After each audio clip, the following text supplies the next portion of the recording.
Yes. ए, Smile morning. Good morning Kavya. Morning, Radhe Radhe. नमस्कार okay, सभी। नमस्ते। ए, ओके, तो अभी हम आपसे जानना चाहेंगे कि अभी तक आप लोगों के लिए कैसी रही है ये डायमंड सीरीज। आप लोगों ने अभी तक कैसा एक्सपीरियंस रहा, आप लोगों ने क्या सीखा, आप लोगों के लिए क्या ओपन अप हुआ। मैं चाहूंगा आज आप थोड़ा सा इनिशियली शेयर करें हमारे साथ। नमस्ते Gavya. Good morning. Good morning. Gavya, जितना भी बोलूं वो शब्द कम है, लेकिन सीखने के लिए बहुत कुछ मिला है। एवरी मोमेंट वो जो सीखने की उनकी जिंदा दिली है, कुछ करने की वो जो उनकी पैशन है ना, वो खींच जाता है। माने आप उनको देख के उनका वो ऑरा खींच जाता है, क्योंकि वो जब बात करने लगते हैं उनके अंदर वो कनेक्टिविटी बहुत ज्यादा महसूस हो जाती है कि उनको सिर्फ अपने तक सीमित नहीं है वो, they are actually thinking, working practically for the collective crowd, huge way की कलेक्टिव वे कैसे इम्पैक्ट कर सके, और हमारे से कितना कंट्रीब्यूशन हम कर सके समाज के लिए। Every one, each and every one, sportsmanship, every one, वो मुझे ज्यादा अट्रैक्ट हुई कि एक स्पोर्ट्समैनशिप में फ्लेक्सिबिलिटी, हर हर मोमेंट पे अपने आप को ढालने की, सीखने की, और एक सुपर तड़प होती है। और वो चीज मुझे ज्यादा इसमें भाई है, इससे जुड़ने के लिए। और एवरी मोमेंट, अभी क्या, अभी क्या, अभी क्या, वो क्यूरियोसिटी इतनी मजा दे जाती है कि ओह ऐसा भी हो सकता है, ऐसा भी हो सकता है। मेरे प्रॉस्पेक्ट इतने ब्यूटीफुली मिल रहे हैं कि डेली लाइफ में मैं चेंजेस देख पा रही हूँ। मैं अपने खुद के प्रोफेशन में भी नई नई चीजें सीखने में वो मजा आ रहा है मुझे, लोगों से जुड़ने में मजा आ रहा है, और बहुत सारी चीजें सराउंडिंग में मुझे करने के लिए मजा आ रहा है। I am very thankful to this series, really loving it. Thank you so much. Wow, super super Deepa ji, thank you so much. Yes, please जो आप लोग शेयर करती रहिए। मैंने जो जी। बेस्ट पार्ट महसूस किया है, that is the philosophy behind the acts that people are doing. मतलब ये वही नहीं है उनके पीछे का सच जो हमें सामने दिख रहा है कि मैराथन, जैसे कल साहब आए थे, तो marathon is just not about running and just not about getting fit. There is a whole philosophy that he is living. Same मैं कहूँगा कि बोथरा साहब ने भी जो एक यंग, कह लीजिए कि एंटरप्रेन्योर हैं, सुनो, उनके पॉइंट ऑफ व्यू से देखें तो उनका भी जो थिंकिंग है, जो थ्योरी है उसके पीछे, that is not yoga, that is just to bring everybody to into this fitness mode. ये उनकी फिलॉसफी है, ये उनका एजेंडा है, रादर देन कि हमें तो योगा योगा दिखाई दे रहा है। सो इस टाइप से जितने भी पार्टिसिपेंट्स आ रहे हैं, सबकी एक अलग जो पॉइंट ऑफ व्यू है जिंदगी देखने का और उनके एक्ट को देखने का, ये मुझे भी पर्सपेक्टिव मिल रहा है, like how I should look into whatever I am doing. और शायद वही एक्चुअल ग्रोथ देगा हम सबको, not the core act that we are engage into all the time. So thank you, like this is my learning. Thank you. Great great Alok, very well said, thank you so much. Yes, जी Anil ji, and फिर हम start करते हैं। जय गुरुदेव। Good morning. जी। समाज के प्रति हम अगर कुछ करना चाहेंगे, ये जैसे औसन से हम जुड़ गए, वैसे हर एक बंदा जो आया है वो समाज के प्रति कुछ कर रहा है, और उसका खुद का तो है ही इंटरनली वो मजबूत, इसीलिए वो समाज के प्रति कर रहा है। तभी तो इतने लोग जुड़ रहे हैं, और उसमें से ज्यादा लोग जुड़ने से ये जो कलाएं है या जो भी नॉलेज है वो सब जगह स्प्रेड हो रहा है। Thank you. Thank you so much Anil ji. तो जैसे आपने कहा ना, आज के जो हमारे गेस्ट हैं वो भी समाज के लिए बहुत कुछ कर रहे हैं। तो उन्होंने अपनी धुनों से ना, लाइक लाखों लोगों के दिलों को छुआ है, और अपनी एक अलग म्यूजिक में की दुनिया में एक अलग पहचान बनाई है। ठीक है, और इन्होंने सबसे खास बात यह है कि कोरोना के टाइम उस माहौल में इन्होंने ऑनलाइन लाइव सेशंस रखे थे, जो अपने म्यूजिक से लोगों को उस माहौल में मेंटल पीस, शांति, सुकून देते थे। और उनको आज भारत में बल्लू फ्लूट या द मेलोडियस सिख के नाम से जाना जाता है।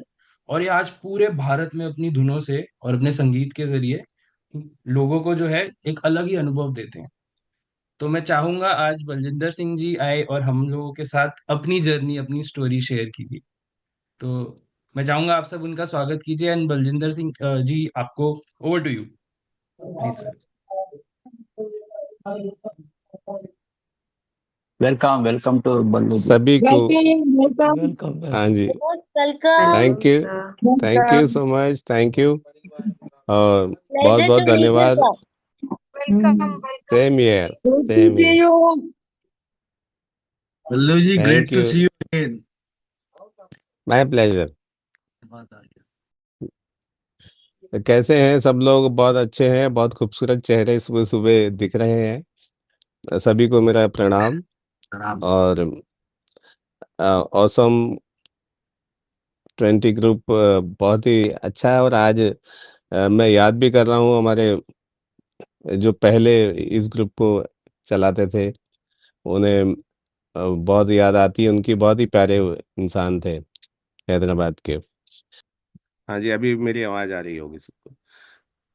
तो मेरा जन्म इंदौर में ही हुआ, सिख फैमिली में। और बचपन से पढ़ाई लिखाई में थोड़ा सा कमज़ोर था, लेकिन 10वीं में आकर मेरी सिस्टर ने मुझे बोल दिया कि ताऊ जी कह रहे थे कि जगीर दा मुंडा कदे भी पढ़ नहीं सकता। तो फिर मैंने दिल पे ले लिया और पढ़ाई शुरू की। और फिर मैं इंदौर के top most engineering college, in fact MP के इंजीनियरिंग कॉलेज से मैंने इंजीनियरिंग की, सिविल इंजीनियरिंग।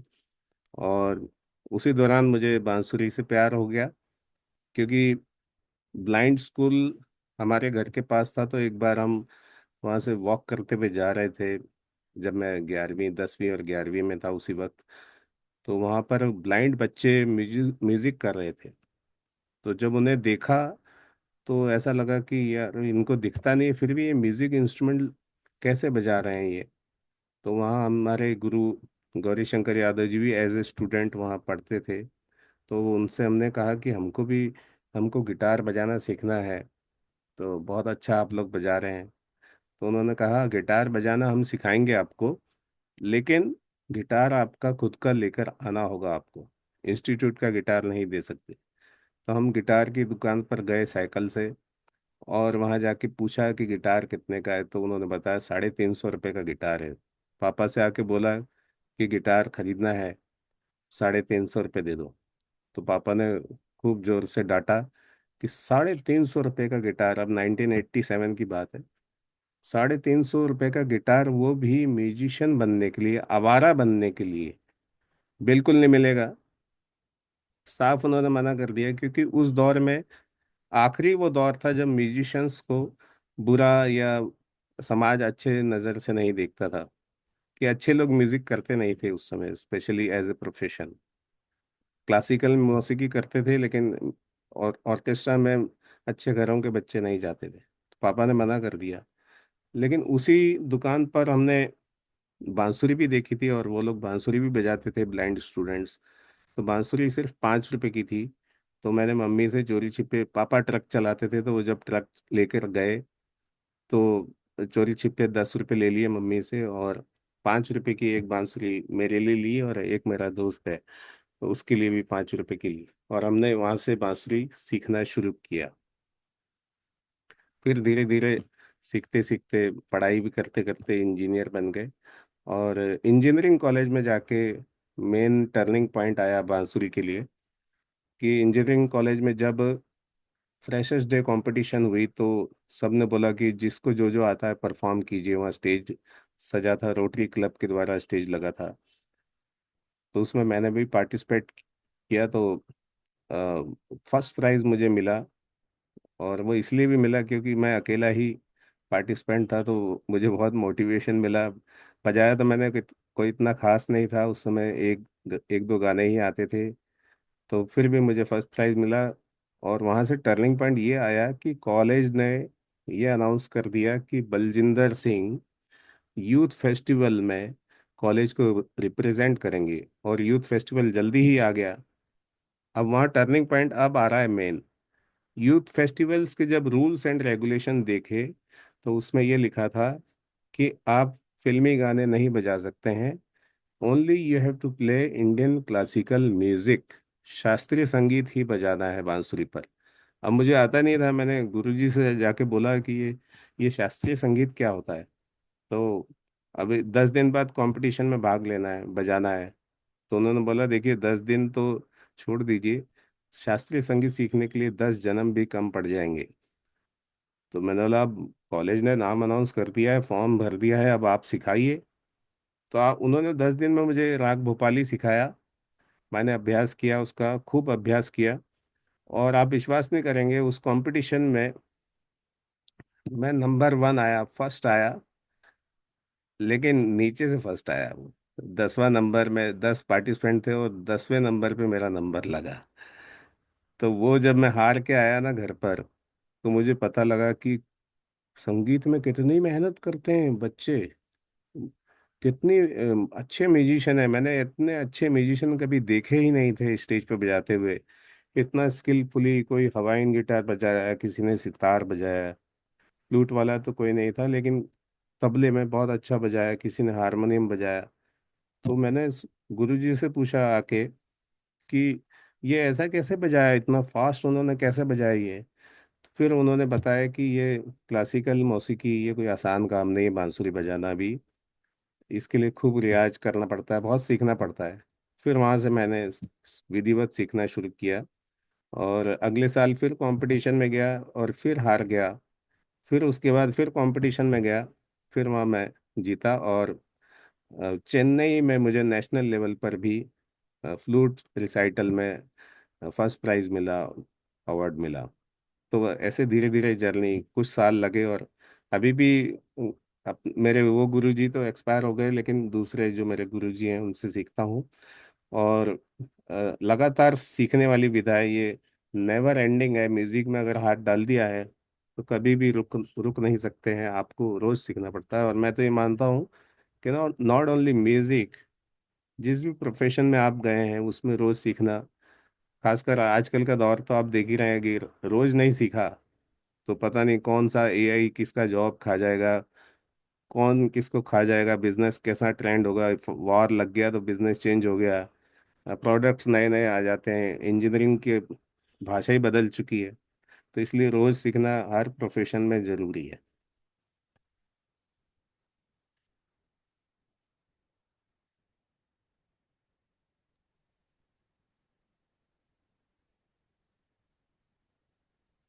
जी सर। सर आप कंटिन्यू कीजिए ना अपने बारे में और अपनी म्यूजिक की जर्नी के बारे में। हाँ जी। तो अब मैं बताता हूँ कि ये मेरा, मैं तो सिविल इंजीनियरिंग का प्रोफेशन था, तो ये प्रोफेशन कैसे बन गया बांसुरी का। और घर में तो ट्रक चलाने वाले खानदान से हूँ, जिसमें ट्रक चलाते थे सब लोग, कोई म्यूजिशियन नहीं था। फिर भी मैं कैसे सीखा, बहुत उसमें स्ट्रगल थी। क्योंकि घर में उस्तादों के जो बच्चे होते हैं वो जल्दी इसलिए सीख जाते हैं कि म्यूज़िक सुनने से आता है, और उनके घर में दिन भर म्यूज़िक चलता रहता है, प्रैक्टिस चलती रहती है। हमारे यहाँ कुछ नहीं था ऐसा। तो मैंने सुन सुन के, टेप रिकॉर्डर्स में सुन सुन के, और ऐसे करके जूझते हुए और स्ट्रगल किया उस सीखने में भी। और वैसे करके सीखते गया, और अभी भी सीखते जा रहा हूँ। प्रोफेशन ऐसे बना कि एक मेरे गुरुजी थे दत्ता जी, तो वो सितार बजाते थे। मेरा कोई भी फ्लूट का टीचर नहीं रहा है। जो शुरुआती जो टीचर थे वो वायलिन बजाते थे, और फिर दत्ता जी सितार बजाते थे। और अभी जिनसे सीख रहा हूँ श्री पंडित कमल कामले जी, तो वो भी वायलिन बजाते हैं। तो म्यूजिक में ये जरूरी नहीं है कि जो फ्लूट बजाता है उससे ही फ्लूट सीखना है। बेसिकली किसी भी इंस्ट्रूमेंट पे एक ही चीज बजती है, वो है म्यूजिक। तो म्यूजिक आप किसी से भी सीख सकते हैं, स्पेशली वोकल टीचर से भी आप म्यूजिक सीख सकते हैं, और किसी भी इंस्ट्रूमेंट में उसको बजा सकते हैं। ये जरूर है कि कुछ इंस्ट्रूमेंट्स की टेक्निक्स होती हैं, तो वो थोड़ी बहुत टेक्निक्स आपको अडॉप्ट करना पड़ती है, सीखना पड़ती है। बाकी फिर बजना तो म्यूजिक ही है, और म्यूजिक आपको आप किसी से भी सीख सकते हैं। तो दत्ता जी जो मेरे टीचर थे सितार वादक, उन्होंने बोला कि बाबू मैं एक होटल में प्ले करने जाता हूँ रात को, रेस्टोरेंट में। तो आप वहाँ आओ, मैं वहाँ आपको सिखाऊंगा भी, और आप वहाँ पर बजाना भी। और साथ में आपको 100 रुपीज़ रोज भी देंगे। अब घर में क्योंकि आर्थिक स्थिति इतनी अच्छी नहीं थी। 1997 के आसपास की बात है कि 96 में एक आर्थिक मंदी आई थी उस दौर में, तो हमारा जो ट्रक का बिजनेस था वो बहुत ज़्यादा डाउनफॉल में जाता था। तो इधर पापा ने बोला है कि देखो, अपनी ज़िंदगी की पहली हमने मारुति 800 कार खरीदनी है। उसकी जो इंस्टॉलमेंट है वो 6,000 रुपये आएगी, और आपको 6,000 वाली इंस्टॉलमेंट आपको भरना रहेगी, तो कार ले लेते हैं। तो मैंने कहा कि ठीक है, ले लीजिए। तो वो मेरा 95 में इंजीनियरिंग हो गया था, तो मैंने ज्वाइन किया एक कंपनी को एज ए साइट सुपरवाइज़र। और वहाँ से मुझे 3,000 रुपये तनख्वाह वो देते थे। साथ में मैंने ये ऑफर जो बाब उन्होंने दिया, दत्ता जी ने, कि 100 रुपीज़ रोज मिलेंगे और सीखने को भी मिलेगा, वो मैंने एक्सेप्ट कर लिया। और होटल में 100 रुपये रोज में बजाने चले जाने लगा। तो ऐसे करके मैं इंस्टॉलमेंट को पूरी करता था। कभी कभी कम पड़ते थे, कभी पापा मिलाते थे, ऐसा चलता था। तो एक दिन क्या हुआ कि दत्ता जी वॉशरूम के लिए कहीं गए, और वो स्टेज छोड़ के चले गए। यूजुअली वो क्लासिकल हम बजाते थे, और गेस्ट आते थे, एंजॉय करते थे, और क्लासिकल बजता रहता था, लोग चले जाते थे।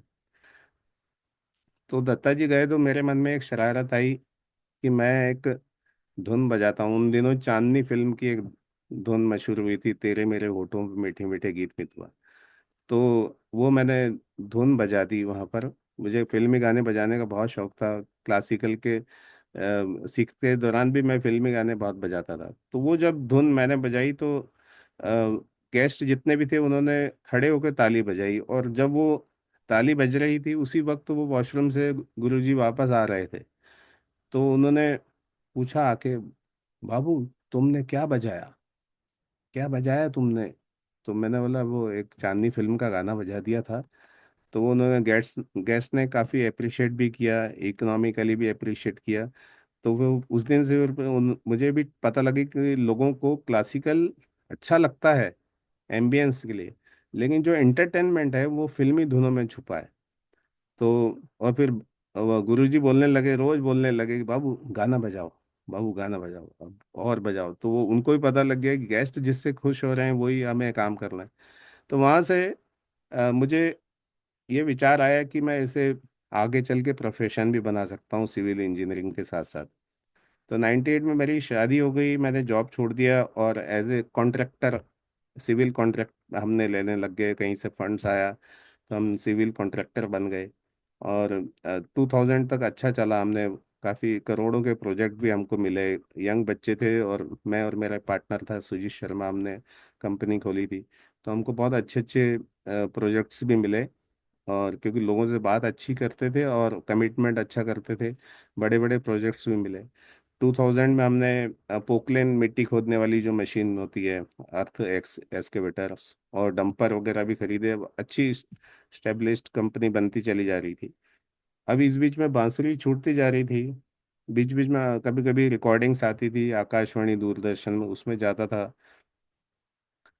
अब इतना सब करने के बाद मन में सुकून नहीं मिला कि वो इतना मेहनत किया, और बाद में जब पोजीशन देने के टाइम कस्टमर के पास गए, तो उसने बोला कि वो वो देखो, वो दीवार में क्रैक आ गया है, छोटा सा क्रैक आ गया है। वो देखो, उधर टॉयलेट का नल टपक रहा है। और वो देखो, उधर आपका पेंट छूट गया है। बहुत सारी उसने कंप्लेंट्स ऐसी बताई जो हमको दिख नहीं रही थी, पर वो बिल्लोरी कांच लेकर ढूंढ के लेके आया कस्टमर, क्योंकि उसको फाइनल पेमेंट देना था।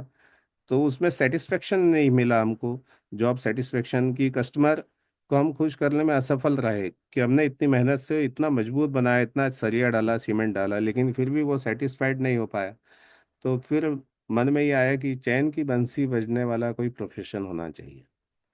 तो 2000 में मैंने फ्लूट को एज ए प्रोफेशन अपनाया, और पहला प्रोग्राम 500 रुपीज़ में मैंने किया था। और धीरे धीरे 2002 में मैंने सारी अपनी मशीन्स बेच दी, सारी एक बार में बेच दी, जितनी भी मशीन्स हमारे पास में थी वो सब मैंने बेच दी। और 2002 में फुल टाइम प्रोफेशन के रूप में ये करा। तो धीरे धीरे मेरे को लोग 500 से 5,000 भी देने लगे, 50,000 भी देने लगे, और फिर 1 लाख भी, 2 लाख, 3 लाख।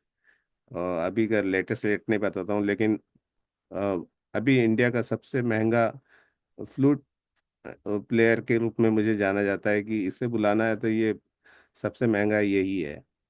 तो ये जर्नी रही, लेकिन उसके पीछे भगवान की कृपा को भी मैं बहुत धन्यवाद देता हूँ, जिसने जिंदा रखा है इस स्ट्रगल के दौरान। जैसे कोरोना में कहते हैं ना कि वो कोरोना जब हुआ था, तो लोगों ने, जिन्होंने अपने बॉडी को जिंदा रख लिया, वो कोरोना से फाइट कर गए थे। कई लोग तो वेंटिलेटर पर भी चले गए थे, फिर भी वो बच गए, क्योंकि उन्होंने अपनी बॉडी को सेफ रख लिया। तो ऐसे ही भगवान को मैं शुक्रिया अदा करता हूँ कि उसने हमको जिंदा रखा, और जिंदा रहते हुए ही सारी चीज़ें आगे अपने आप ही अच्छी होती जाती है, अगर आप अच्छी सोच और अच्छा टारगेट लेकर चलते हो। और आज मैं बहुत खुश हूँ, घर में सब खुश हैं। 2 बच्चे हैं, दोनों बच्चों को अमेरिका में मैंने ग्रेजुएट कराया पढ़ा के। 3,000 रुपये की नौकरी करने के समय ये सोचा नहीं था 98 में कि ऐसा होगा, पर ये भगवान की कृपा से सब संभव हुआ। और अ, एक मुझे और शौक है बांसुरी के साथ साथ में, कि जब भी मैं फ्री रहता हूँ तो गार्डनिंग करता हूँ, और सब्जियां उगाने का शौक है मुझे। फूलों का इतना शौक नहीं है, डेकोरेटिव फूल उगाने का शौक नहीं, लेकिन मैं सब्जियां उगाता हूँ। छत पर भी सब्जी अभी कल ही हमने उगा दी है, भिंडी, और खीरा, और एक पंजाब से बीज लेकर आया था घिया कद्दू का, वो है। और बाकी पुदीना धनिया वगैरह ये लगा रहता है, मिर्ची भी। और एक प्लॉट पर मैंने अभी बहुत सारी जितनी वेजिटेबल्स गर्मियों की होती है वो लगाई है, इंक्लूडिंग मूंगफली भी। क्योंकि हमारा विचार है कि मूंगफली निकलेगी तो हमने ऑयल निकालने की एक छोटी सी मशीन भी खरीदी थी बीच में, घर पे लगाए, घर होम यूज़ के लिए। तो हमारा टारगेट है कि मूंगफली में से तेल निकाल के, अपनी खुद की उगाई हुई मूंगफली में से तेल उगा के उससे सब्जी बनाएंगे। अब आप सोचेंगे कि ये कैसी बातें करने लग गए अचानक से, बांसुरी की बातें छोड़कर अलग। लेकिन मैं वो बात बताना चाहता हूँ जो एक आर्टिस्ट की जिंदगी में भी एक आम इंसान छुपा रहता है। दुनिया जहाँ के ढोंग और पब्लिक प्रेजेंटेशन एक अलग चीज़ है, लेकिन उसकी पर्सनल लाइफ तो एक बहुत डिफरेंट होती है। आप में से कुछ पूछना चाहते हैं तो बताएं। Thank you so much sir. हमें पता है कि आज हम आपका म्यूजिक, आपका फ्लूट तो नहीं सुन पाए, बट मुझे लगता है कि आपकी ये जर्नी ना ज्यादा सुननी ज्यादा इम्पोर्टेंट थी सबके लिए।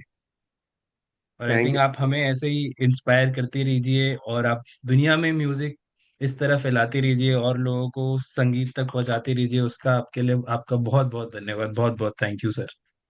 हम thank you so quickly much. एक दो और क्वेश्चन ले लेंगे जी सर। हाँ, मैं आपको अभी वीडियो भी बना के भेजूंगा ये सेशन एंड होने के बाद, वो आप शेयर कर बिल्कुल दीजिएगा। बिल्कुल। जी। बिल्कुल सर, बिल्कुल। जी। बिल्कुल डेफिनेटली। जी आशीष जी।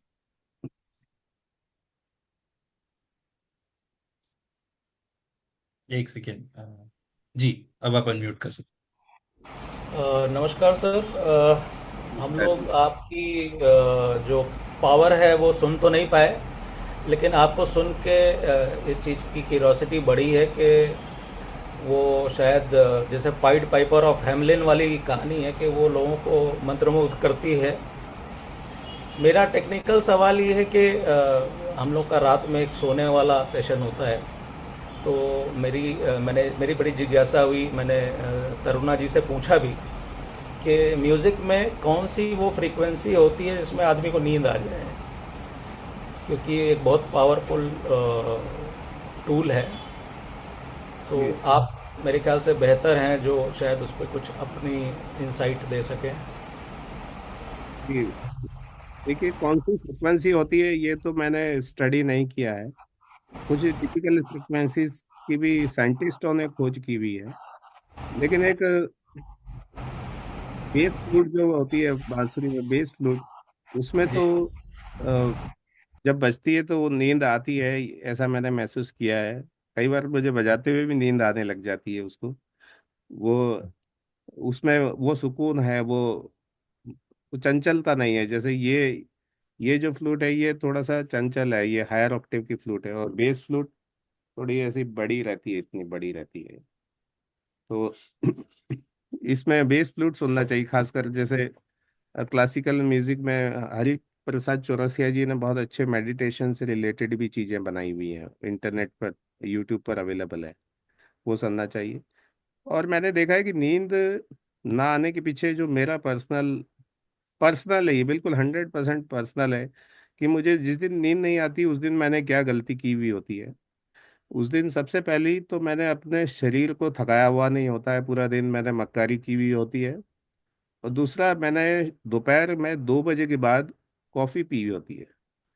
तो मेरे बच्चों ने मुझे, वो अमेरिका रहे तो कॉफ़ी के काफ़ी शौकीन रहे, तो उन्होंने बताया कि पापा दोपहर में 2 बजे के बाद आपने कॉफ़ी पी तो आपकी नींद डिस्टर्ब हो जाएगी, आपको नींद आएगी नहीं।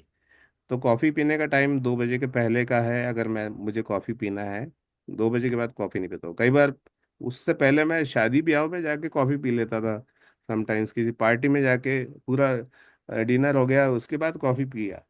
तो वो मेरा अपराध रहा था, ये मेरा पर्सनल है कि हो सकता है। तो शरीर को थकाना बहुत जरूरी, कोई भी बहाना हो। अगर मुझे कुछ काम नहीं मिलता है तो मैं अपने घर की जो सीढ़ियाँ हैं घर के अंदर, 2 फ्लोर 3 फ्लोर, उसको 10 बार 20 बार ऊपर नीचे चढ़ता रहता हूँ ऐसे ही, और मोबाइल भी देखता रहता हूँ या फोन पे बात करता हुआ चढ़ता रहता हूँ, ताकि कुछ तो थकावट हो जाए शरीर में। Okay, thank you. सो मैं जानता हूँ कि आप काफी सारे लोगों को बहुत सारे सवाल पूछने होंगे, बट हमें थोड़ा टाइम का भी रिस्पेक्ट रखना है। और हम कोशिश करेंगे कि हम सर के साथ फिर से कभी जुड़ सके, उनसे और बातचीत कर सके। और जैसे सर ने बोला है कि हम आप लोगों के साथ उनकी एक म्यूजिक वीडियो भी शेयर करेंगे। तो जी थैंक यू सो मच। आप सब एक बार सर को क्विकली अनम्यूट करके थैंक यू बोल सकते हैं, एक्नॉलेज कर सकते हैं। Thank you so much. Thank you. जी थैंक यू बल्लू जी। इंतजार करेंगे। Thank you Very inspiring, sir. Thank you Thank you. Sir, thank you so thank much. You. Thank you very much. Kanhaiya ji की होती है। Thank you sir, thank you आप very वो much काम sir. कर रहे हो शांत करने का, वाह।